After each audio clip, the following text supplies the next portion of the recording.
साबिक वज़ीर आला पंजाब परवेज इलाही ने इल्ज़ाम आयद किया है कि जजेस की ऑडियो मरियम नवाज की सरपरस्ती में चलने वाले मीडिया सेल ने लीक की। नून लीग मरियम नवाज की क़यादत में एक बार फिर अदलिया पर हमला आवर है। चौधरी परवेज इलाही से स्पीकर पंजाब असेंबली सिप्तान खान, राजा बशारत और दीगर ने मुलाकात की। इस मौके पर गुफ्तगू में परवेज इलाही का कहना था कि नून लीग मरियम नवाज की क़यादत में एक बार फिर अदलिया पर हमला आवर है। मरियम नवाज अपने वालिद की रिवायत को आगे बढ़ा रही है। नवाज शरीफ ने सुप्रीम कोर्ट पर बराह रास्त हमला किया।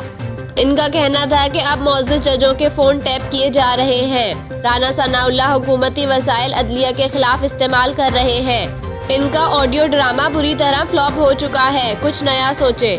साबिक वज़ीर आला का कहना था कि पंजाब के इलेक्शन में ताख़ीर करने वाले कानूनी नताइज भुगतने के लिए तैयार रहे। राना सनाउल्लाह हुकूमती वसाइल अदलिया के खिलाफ इस्तेमाल कर रहे हैं और जजेस की ऑडियो मरियम नवाज की सरपरस्ती में चलने वाले मीडिया सेल ने लीक की। उन्होंने कहा कि वक्त आएगा, PDM की 13 जमातों के पास सिर्फ 13 वोट होंगे। इलेक्शन से भागने वाले अब पाकिस्तान से भी भागेंगे।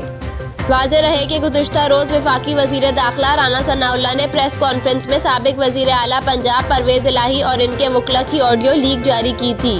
वफाकी वज़रा और पाकिस्तान बार कौंसिल ने चीफ जस्टिस ऑफ पाकिस्तान से तहकीकात का मुतालबा किया है।